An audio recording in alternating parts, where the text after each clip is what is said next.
So just go ahead. We're here with Howard Schuman, former director of the Survey Research Center, and why don't we start with some background about you, your origins, educational background and experiences, and how you came to the University of Michigan. Okay, I had a rather checkered educational life before coming here. I come from Cincinnati, born in 1928, and went first to the University of Chicago for about a year and a half, dropped out of college, and wasn't sure I'd ever go back.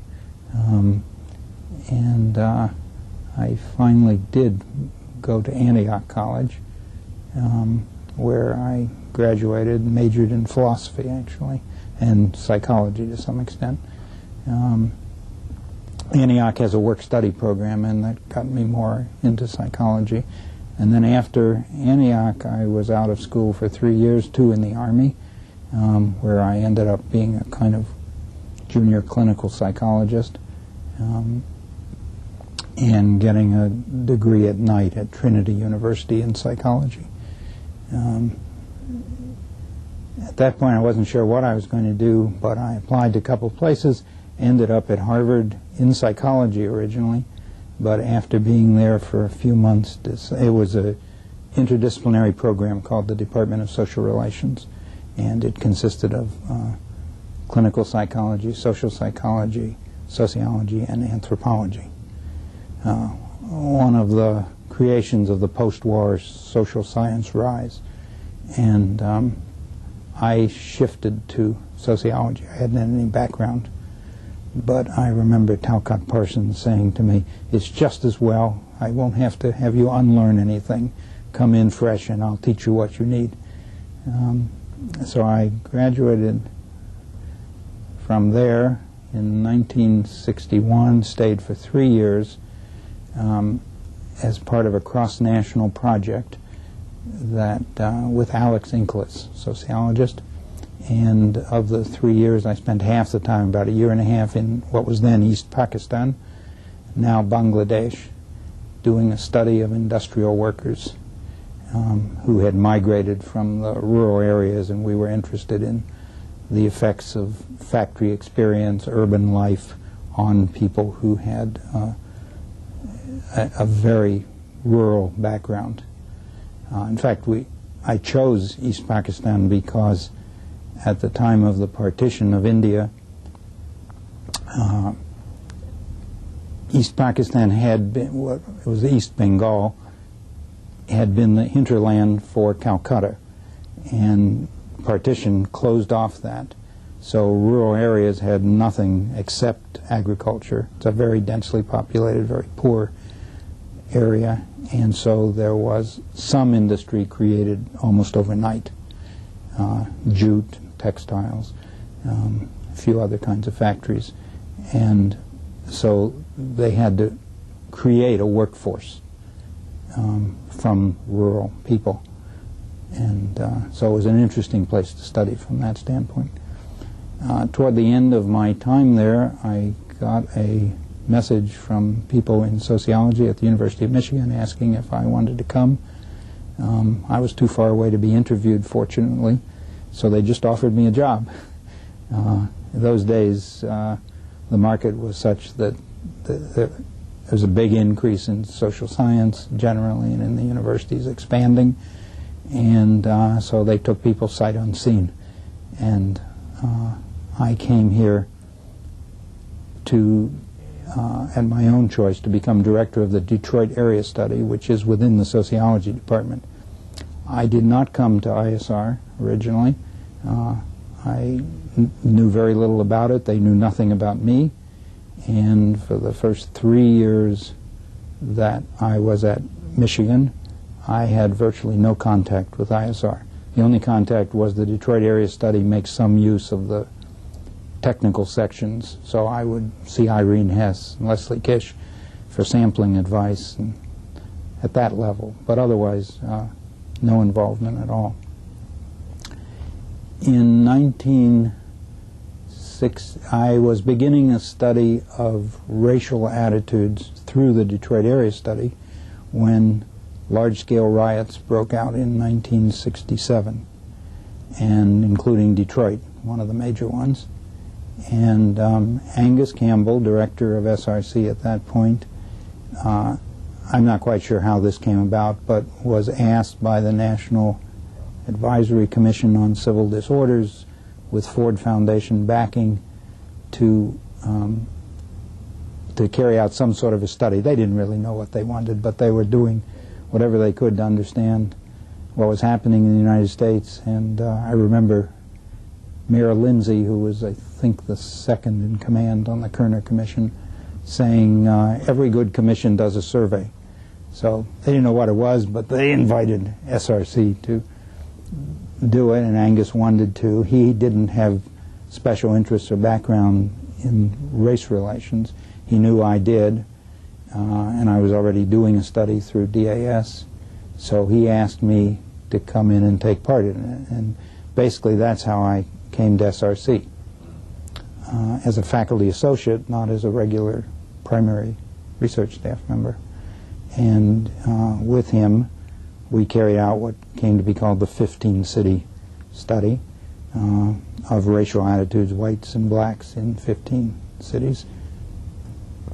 And I continued to do some work as a faculty associate in ISR, but very much on the periphery. I wasn't part of the governing body or anything of that sort. I had a little office somewhere wherever Angus could find some space. The way I moved into ISR, or into SRC, as a more regular member was kind of interesting. I began to think maybe I would like a stronger role and would be spending more of my career in the center. So I was beginning to think of asking for a change in status to become a primary research staff member. And what precipitated it, as I recall, was I was on vacation one summer.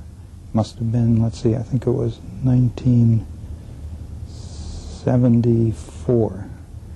And I came back on a weekend and went to this little office I had, and all my stuff was moved, was gone.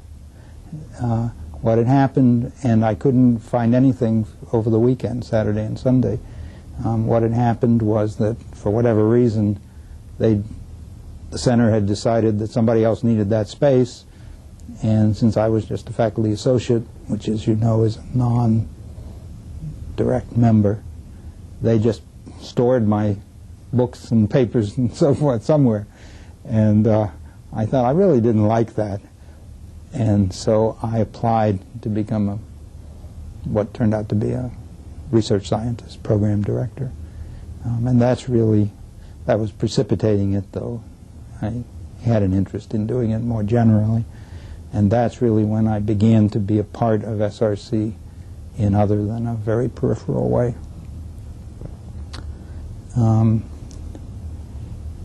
So I suppose the interesting point here is that I really came in from the college and from a department, standard department. I had not been socialized in ISR. I had never had to raise grant money myself. My salary came from teaching. It's a very different background, really, than most of the people, particularly earlier people, who came into, especially the Survey Research Center. And I think that when I became director, that background played a very important role, almost more than any personal qualities I have. I mean, for good or bad, the background influenced a lot of what I did.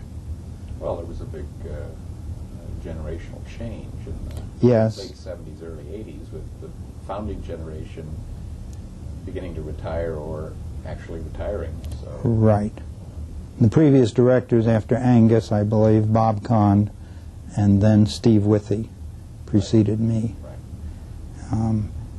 And the center had been, originally it was a fairly small group of people who knew each other well, and was run on a collegial basis, but without a lot of formal structure. But it had grown, and I felt that something more was needed. And again, modeling it from my experience in an academic department at the university, wanted to create something, well, it really differed in two ways. One, to give more of a governing structure that everyone on the primary research staff could have a part in, basically creating an elective, something close to an executive committee. We never called it that because it was against the spirit of the place to have an executive committee as distinct from the full primary research staff. So we called it the Senior Staff Advisory Committee, SAC. And at the same time, to put more emphasis on completing research and publishing from research. A little less emphasis, essential as it is, on entrepreneurial work and raising money. I mean, not that those weren't important, but that it was also going to be important that people publish their results. And to do that, the system of writing time was, yes, was set up to... Right. Well, I suppose the first step... Let me go back just one bit. There was an interesting change in the late 1960s. As you remember, that was a time of populism. Students and staff members wanting to be more involved in controlling things.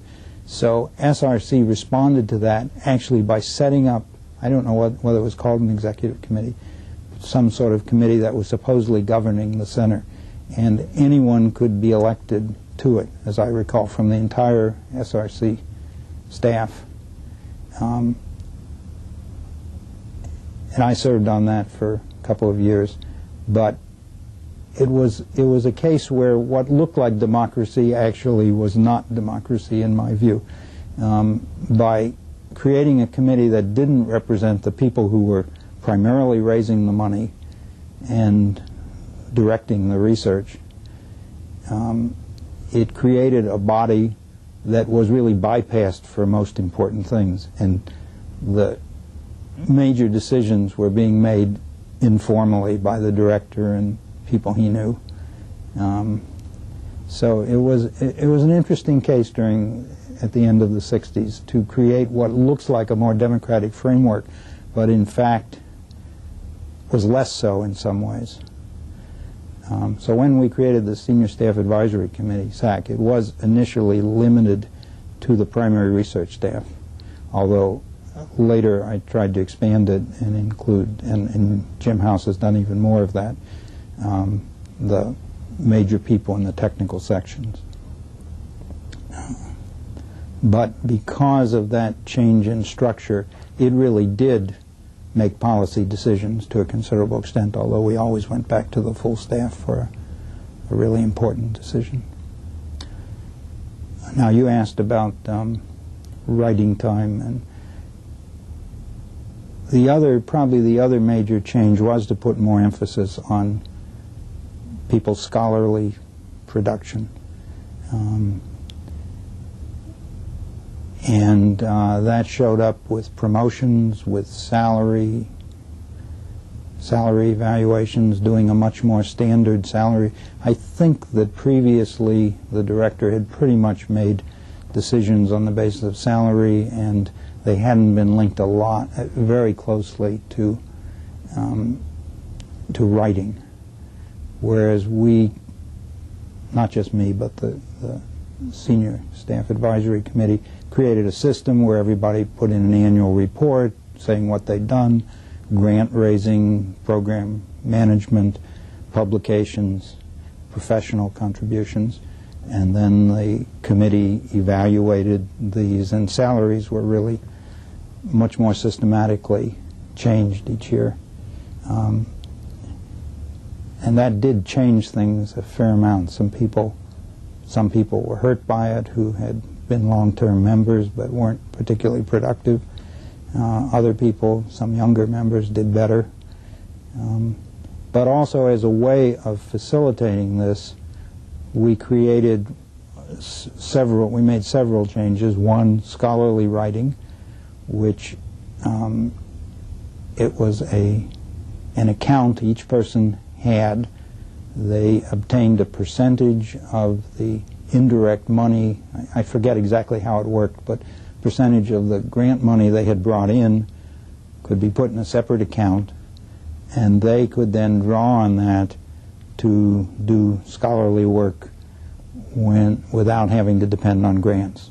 Because one of the great pressures within SRC, I sometimes use ISR, but of course the other centers were sometimes very different group dynamics, much more closely linked to a department. But as for SRC, the enormous pressure of raising funds meant that people, as soon as they had halfway through a grant, they had to be thinking of a new one. And the sense was, the complaint was, that they didn't have time to think, to write, to do scholarly work, scientific work. And so the writing time was it was a small step, but it was an attempt to let them draw somewhat on our indirect funds, create some money that they could use between grants or when they wanted to do something that wasn't grant supported. We did the same thing with new assistant program directors. Even though they hadn't raised the money, we gave them some writing time as part of their first several years. So that was one of several steps which essentially said people were entitled to some of the indirect money that was coming into the center to use for their own purposes of a professional scholarly nature. What have the indirect funds been used for well, at that point? They were used to support the center, all the facilities of the center. Some, of course, went to the Institute for support of business and library and so forth. They had been given out when people, well, of course, a major factor about SRC, since almost everyone had their sole appointment within the center, was completely dependent on either grant funds or temporary teaching. The Dean's Fund was a way of giving people some salary support for teaching, but that was a ad hoc kind of thing for many people. So that there was the guarantee that when someone didn't have a grant, they could get center funds. They would apply for center funds, the director would do it. It was all done fairly informally, I think. So we were creating something more systematic and something that was less, I need money in order to survive, and more, here is a pot of money that you can use to further your professional and scientific career. I think those were probably the major changes. There were other things linked to that. For example, creating what came to be called the Campbell Fellowships, a way of bringing graduate students from the departments into the center, hoping to occasionally create another Phil Converse, for example, so that new graduate students could apply to both the department and the center. If they looked promising, they could be given this fellowship, which meant during their first year they got some support from SRC, they got an office, some space in SRC, and attachment to a program. So they were kind of socialized within the center from the very beginning of their graduate work, and we named this after Angus Campbell, who had died just a little while earlier, and called them Campbell Fellowships, and I believe they've been continued and expanded in more recent years. So it was another example of attempting to link SRC a little more to the college. These were interdisciplinary, so that we could have had someone from economics or psychology, sociology, and we did have students from all the different departments. took over as director in 1982, we commented that you were the first non-founder who was Right. Director, and from what you had just said, the first person who had grown up with ISR. Did this create? You mentioned the different perspective that you were able to bring. Was there a downside to it? Also, was there a? I'm sure there was. You'd have to talk to some of my colleagues from that point. But as I say, it did change the way people were evaluated in terms of especially salary and everything that goes with that. And some people, I remember one case in particular, someone who had been brought in to very effective for bringing in funds, but essentially didn't write at all. And that person received a very low salary increase and came into my office and let me know that that was not a satisfactory way to proceed. So sure, there were some difficult times. Well, the early 80s were difficult for the Institute from the funding standpoint, Right. too. At the same time, we were being hit by the Reagan administration, cutbacks in social science, and talk of much bigger cutbacks. And there was a recession in the state, I forget the exact years, so there was a period when it looked rather grim for the whole institute, I think. And that, in addition, put a lot of pressure on the whole center and on, again, some senior people in the center who were less successful in raising funds as well as in publishing, and we had some earlier retirements than probably would have occurred. As you know, again, specifically for SRC and to lesser extent, I think, for the other centers, there was a tremendous, the norm of funding one's own program was very strong, and to have to draw on center funds was sort of like going on welfare. So people didn't like to do it, but at points they had to. And even though, and there was always some uncertainty as to what tenure in ISR meant for a primary research staff member. Theoretically, it meant that their salary was covered regardless of whether they had funds or not, but really the center couldn't exist if that happened on a large scale over a long period of time, particularly when there were cutbacks. So there were pressures on some people to retire a little earlier or do other things. Basically, I think the center, and this speaks to the people in it, did very well during a difficult financial period. People managed in one way or another. Some did more teaching. Basically, the center survived a very difficult time. I don't think that was me mainly. It was the spirit of the center of self-support and managing in one way or another. Yeah, I've heard described as pulling together pretty tightly, Right.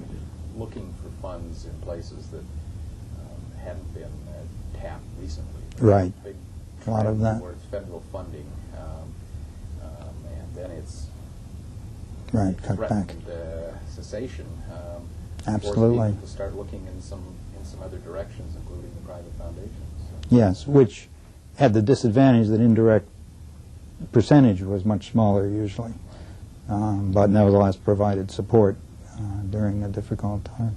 No, and there was talk in Washington of really cutting off social science. I mean, that was a real fear that social science had grown enormously in the post-World War II period, and now suddenly there's talk that maybe it wasn't going to get government support at all. So it was a hard period. I think another assessment is that the stronger institutions did survive almost deliberately.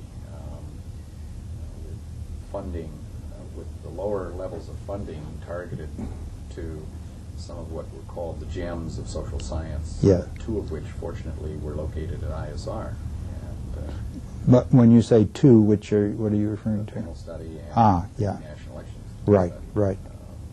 Which did have substantial funding with some likelihood of continuing, although a struggle each time. I had much less to do with NES, but the PSID, I can remember we weren't sure each time it came up whether it would get continued funding, and we had to actually commit some indirect costs to make up the difference if they didn't get it. And maybe the same thing happened in... NES did the same. Okay. Did the same, yeah. Right. And the 80s was also a period that saw some major changes in the technology of doing social research. Right. Can you say a couple things about... Well, basically, I think the major move was toward telephone interviewing.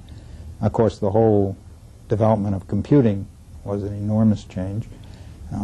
I come from an era where, as a graduate student, I ran cards through a sorter counter, and change was going on all the time. When I first came to SRC, there was a big computer in the basement, and people went down there and handed their cards. I remember that. So computing on the one hand, and then later the development of telephone interviewing changed things considerably, although SRC was probably, I'm not sure slower, but not one of the first to transition to telephone. And we still keep, I believe, the capacity to do field interviewing, which I think is important to do. I was always a defender of household interviewing being crucial. But it was inevitable because of cost and other reasons to go to the telephone. So a lot of that went on. Bob Groves played an important role in that. He did one of the first classic studies of comparing telephone and face-to-face interviewing, and then played an important role as we developed the capacity for the telephone section.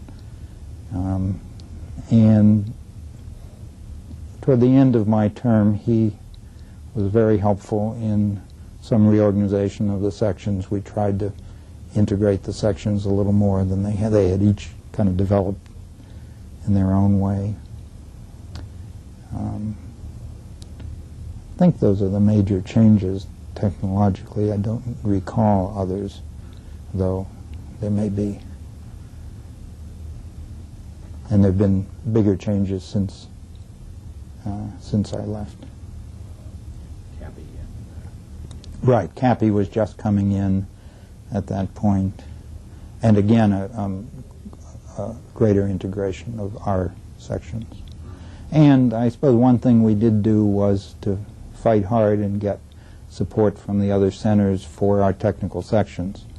The Institute is a rather strange place, and the centers are very different, as I said before. Group dynamics basically was the research arm of the psychology department, the social psychology part of the psychology department. Almost everybody had a regular appointment in psychology. So it was really a very different tradition from SRC. CPS, I believe, is somewhere in between. It had a lot of departmental connection, and at the same time it also had a little more like SRC, a tradition of funding salaries and so forth. But SRC basically, when in the first, 20 years or so, was really pretty independent of the departments. And someone like Angus Campbell had an appointment in sociology, but it was a nominal appointment. Theoretically, he couldn't call on sociology for teaching or anything else. Now, as he became more important in the university, obviously that changed unofficially, but I don't believe officially he ever had more of an appointment than that. So it's very important to realize that the centers were very different. This creates, of course, some tensions between the different centers, different amounts of dependence on funding. The fact that SRC had the capabilities for carrying out surveys, which CPS needed to draw on, group dynamics to a lesser extent.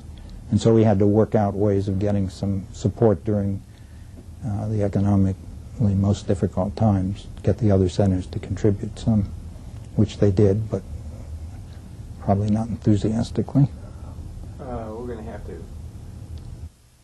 That I don't think I was ever able to do, and is being done now from what I read, and that is SRC again had a group of founding members who were becoming older, and they had brought in some other people, but basically the center was getting older, average age, and there was a need for recruitment. And we worked very hard at that, but I don't think we were ever very successful. My sense is that Jim House and people are now more successful, that they are bringing in some new people. But it was always very difficult to bring in someone because most people wanted a departmental appointment, they wanted to be on the tenure track, and to come to SRC was to essentially become part of a project and be very committed to supervising things, administering things, and so forth, and being under a more senior person. And so it was not always seen as a very desirable role as compared with a regular department appointment. So it has been hard to recruit younger people. We could recruit more senior people occasionally, but that was disappointing. But I believe that there has been some real progress in the last 2 or 3 years on that score. Well, even longer, even going back 6 or 8 years with the recruitment of new PIs for the PSID. Yes, that's right. The HRS ahead project. Right, I'm not sure how far back that goes. I think of it as since my time. Yeah, it's the 90s. 90s, so. Okay, well, I just wanted to mention that because it's so important to the future of the center and of ISR. And the research that you conducted at ISR spans quite a variety of topics and approaches. Could you say something about the themes of that research and illustrate some of those research activities? Yeah, I think of my own research as a little less a set of substantive topics, though I've worked on things like racial attitudes, the Vietnam War, and so forth. But I think I was driven, and my own interests were driven in ways that are easier to talk about in terms of themes. And I can think of 4 that have carried through most of the work I've done now over about 35 years or so. One has been a continued interest in the relation between substance and method, so that almost always I see a substantive issue like racial attitudes as having important methodological possibilities and problems. And at the same time that a methodological investigation almost always yields some substantive conclusion. Give a couple of examples. My earliest research, as I mentioned, almost earliest, was in East Pakistan. I was doing a study of 1,000 factory workers and cultivators. They were called rural agriculturalists, mostly illiterate, very poor, never any experience with surveys, of course, at all, and being interviewed in 4-hour interviews. There was a considerable concern, at least I had it, as to whether this was meaningful to do. Did they understand the questions? Were their responses really useful? So decided to, it was largely a set of closed questions and a very long interview, 4 hours. And I decided that we needed to probe their responses and get a sense of how meaningful they were. So I developed something I ended up writing about as the random probe, which meant It wasn't possible in this long interview to ask follow-up questions to every response people gave. That also would be too challenging. But we, at random, within each interview, selected 10 questions, and those questions, the respondent was asked, can you tell me what you meant by that? Tell me a little more about your answer, and so forth.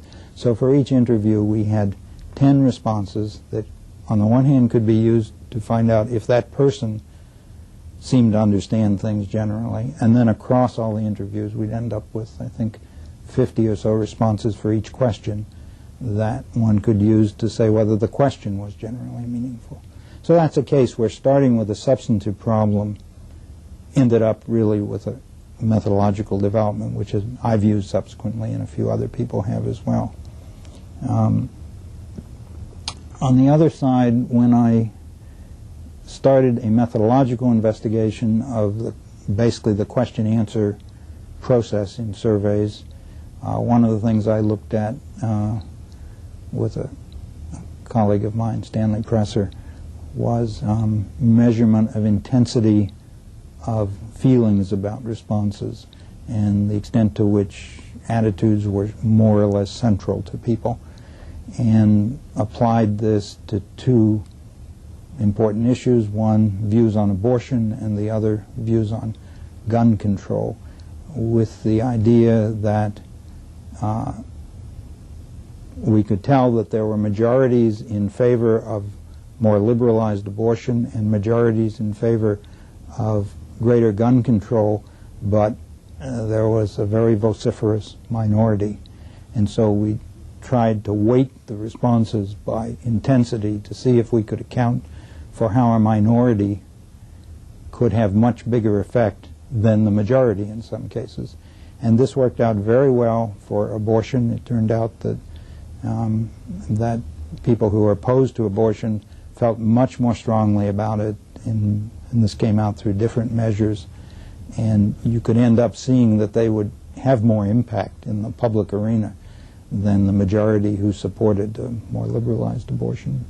With gun control, that was not true, much less so, and we concluded that the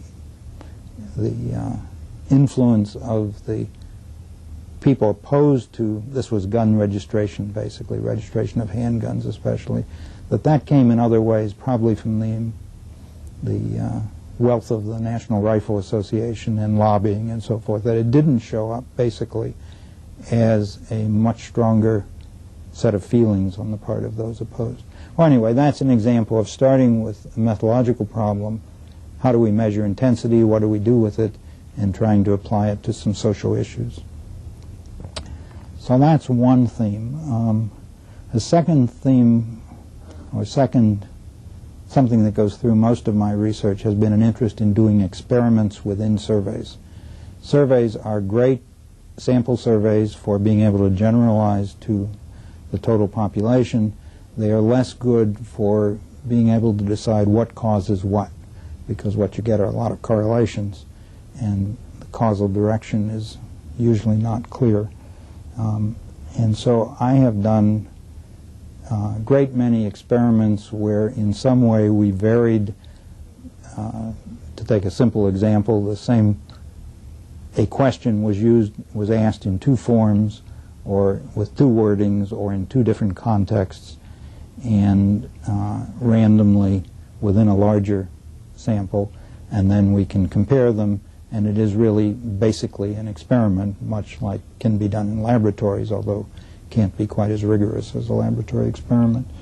For example, in studying racial attitudes, I've looked at, this is not varying the question, but rather how black and white interviewers affect responses differently of both white respondents and black respondents. And there are huge effects of the race of interviewer, which in turn is very important because the composition of field interviewing staffs has changed a great deal over time. They were originally almost all white.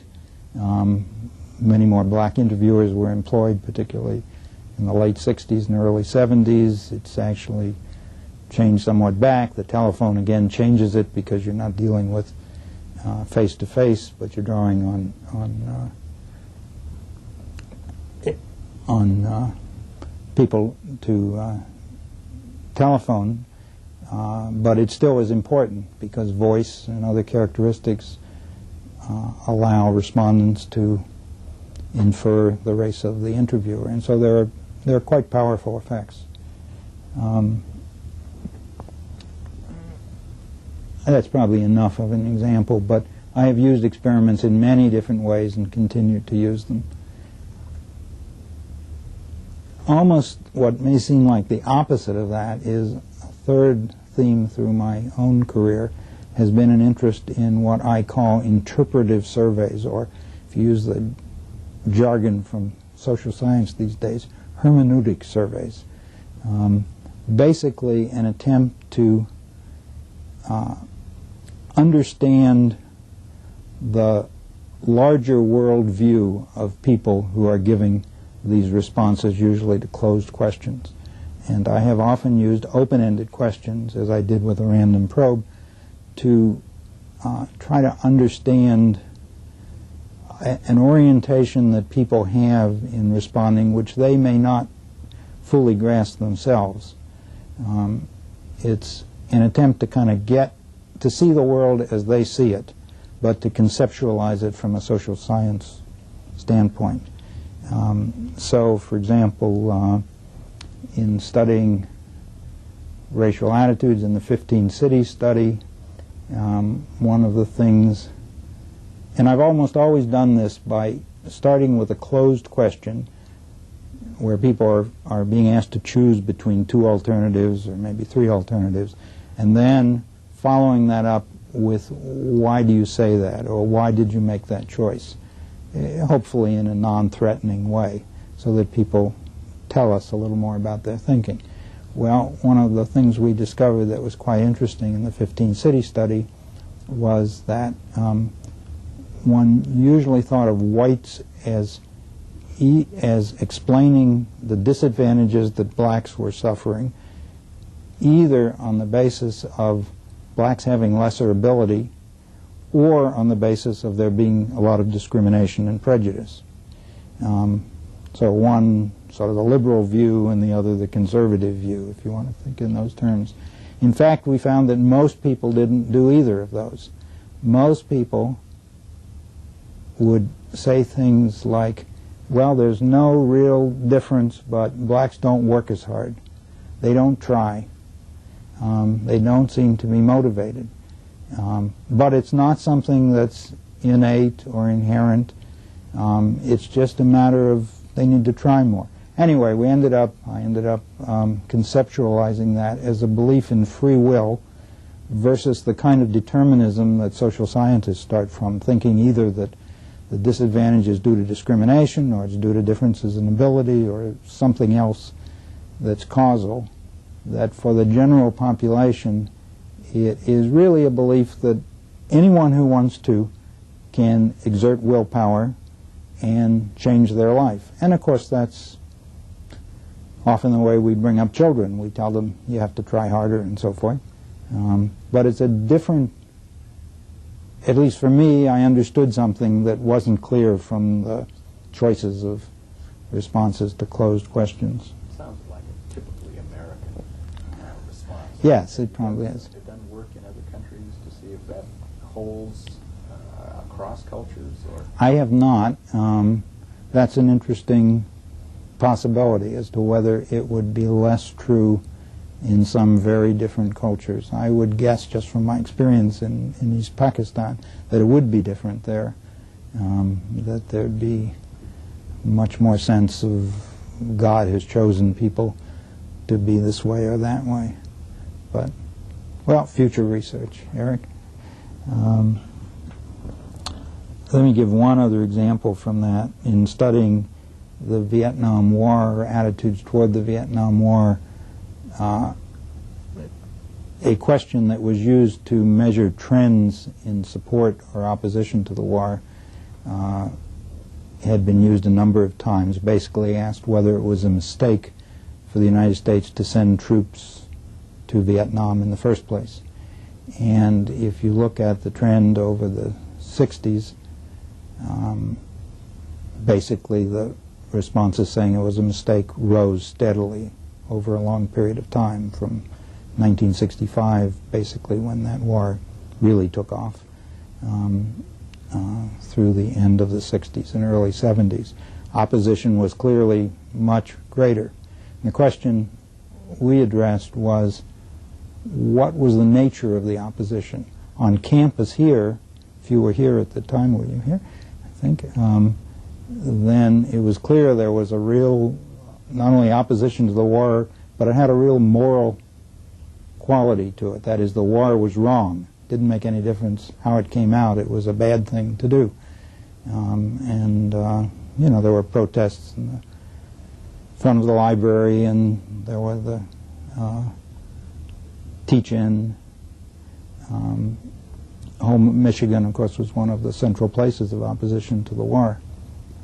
Anyway, in a national survey, we asked this trend question about it being a mistake, but then asked why was it a mistake, and found, and I had a national, actually it wasn't originally a national sample, it was a metropolitan Detroit sample, but it would have been the same, I think, nationally, and at the same time had a University of Michigan student sample to compare, and the answers were really very different. For the general population, the reason the war was seen as a mistake was basically we weren't winning and a lot of American soldiers were getting killed. For the university population, student population, basically out of the social sciences, the war was a mistake because it was morally wrong, and because not only American soldiers but Vietnamese population was being killed in large numbers. The general population rarely mentioned Vietnamese being killed, and rarely mentioned any kind of a condemnation of the war as such. The end result of that was to realize that the protest movement that was here and on many campuses was really quite detached from the reasons why the public turned against the war, and I believe, in fact, that the protest movement was at some points counterproductive, because it wasn't really addressing what the public was thinking about the war. Well, that's a case where a single open-ended question asking people why they gave a response seemed to me to, I learned a lot from asking that question and looking at the results. And I have felt all along that that we need much more often to find out what people think our questions mean and what their responses mean to them, and to kind of get at their own thinking, but then conceptualize it as maybe useful in our own terms. So that is kind of the opposite of the, not the opposite, but complements the experimental approach, which draws from the rigor of laboratory orientations to a much more open-ended investigation, exploration of people's ideas. Probably the last theme has been to, in addition to trying to think of long-term research and plan it and so forth, has been to take advantage, really see an opportunity to do something that I hadn't planned at all.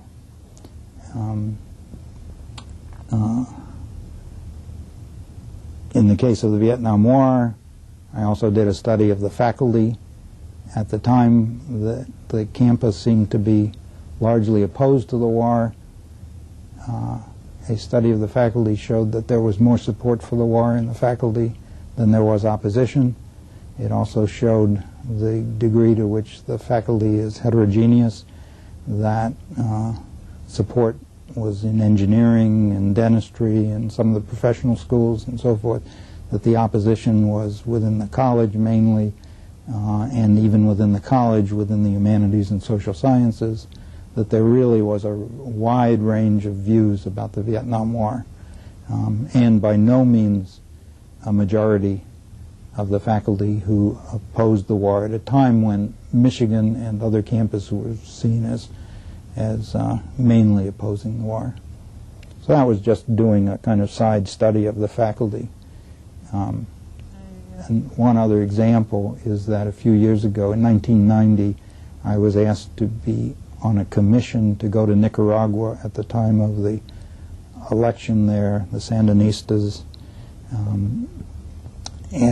were allowing a democratic, I'm sorry, now I've gotten my history a little mixed up, but anyway, there was to be a clear election involving the Sandinistas, who were in control of the government, and an opposition. And I went down for just a few days because there was a concern as to what the pre-election polls, whether they were being carried out honestly and being publicized honestly. I really didn't know anything about Nicaragua before going there, but on that commission I got a sense, on the one hand, the main polls that were being carried out predicted that the Sandinistas would win fairly clearly. At the same time, a few people we talked with suggested that maybe respondents were not answering always honestly when they were being interviewed, because the Sandinistas controlled the government and the polls might be seen as representing them. So just before leaving, I remember the night before leaving, I talked with someone who ran a survey organization there. Anyway, we developed what we called the 3-pen experiment. We did a survey, a small survey, and had interviewers randomly assign different pens to write down the responses. One pen used the colors of the Sandinista Party, red and black, I think, and had on it, I forget, the slogan of the Sandinistas. The person didn't say they were from the government. In fact, they said they were university students just carrying out a survey, but the pen could identify them somewhat. The second sample had a pen with blue and white, I think, which was the UNO, the opposition party. And the third sample had colors that didn't represent any party and didn't say anything on the pen. So the only distinction among the three types of interviewers was the pen they used to record the responses. Well, it turned out that the pen, the UNO pen, which was the opposition party, predicted the results of the election almost perfectly. The Sandinista pen was way off, and the so-called neutral pen was also way off, suggesting that even attempting to do this in a neutral way didn't work, that respondents were seeing the interviewer as coming from the government, from the Sandinista party. So anyway, it was an interesting experiment where a very small change in how it was done and taking advantage of an issue there yielded, I think, interesting results. Ended up publishing it as an op-ed piece in the New York Times, and then as a later article filled out a little more. So I guess that's the last thing, that over time I've usually found something I didn't think about ahead of time that could be done either experimentally or with open-ended questions that produced something, at least for me, was a learning experience. With the Vietnam question that I mentioned earlier, I noticed that some people, when referring to the government, used the pronoun we. Some people used the pronoun they. In other words, some were identifying with the government, and some were talking about the government as away from them, and ended up coding that we versus they, and found that they was more often said by blacks, by people with lower incomes, basically by those in the society who you would expect to feel most removed from the way the government acted. We were the people who were best off, white middle class. So it's another example of just seeing something that wasn't really planned at all initially.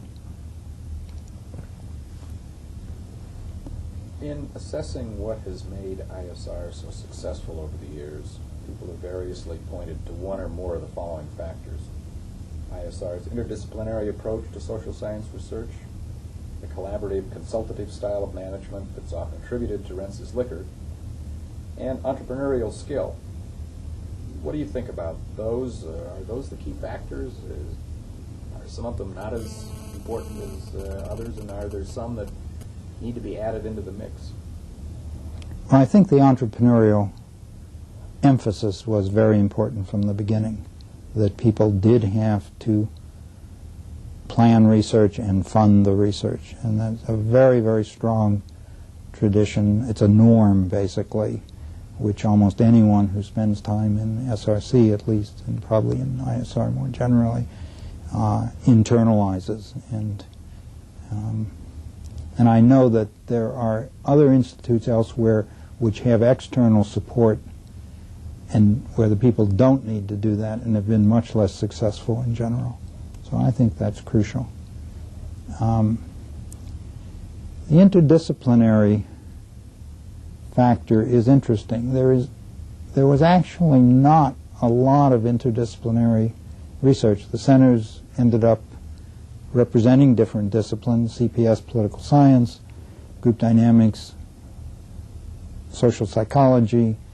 SRC was the most interdisciplinary, but even within that there was a group of economists who did one thing and a group of psychologists who did mainly other things. So I think people coming here often have found in the past, that may have changed, and I have a sense it has changed somewhat, that there was not a lot of cross-disciplinary work, research. Some, and I know I always benefited from being able to talk with, as a sociologist, talk with psychologists, or occasionally with economists or political scientists, but a lot of the research tended to be still within discipline. So the building is it's better to think of it as cross-disciplinary than interdisciplinary, I think. I forget, you mentioned a third... management style. Management style. Well, it management. is, as compared with the departments I know, SRC is a less competitive place. There is more sense of everyone being together, doing something. It's a more harmonious place. Doesn't mean that it's always harmonious, but it is more so, I think, than the departments I know.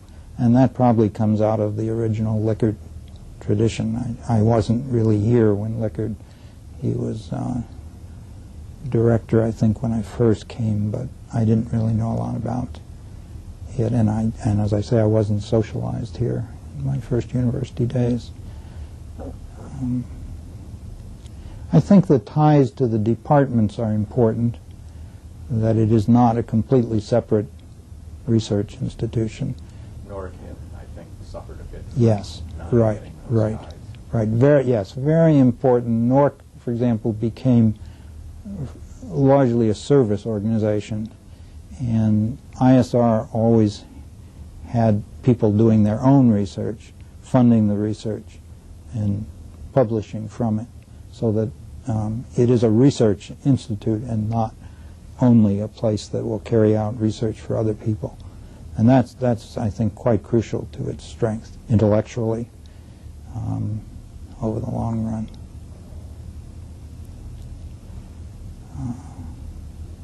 Those are probably, I'm sure there are a number of other things that have led to its success. Obviously, there was an unusual group of people who came here in the first place. People like, some have said that. yes, Lickard and Campbell, Leslie Kish. Basically, a very unusual group came here and were willing to take the risk of starting something new, and at that point, very untried. So, We have a tape light. well, I'm probably just about done. I think I've exhausted.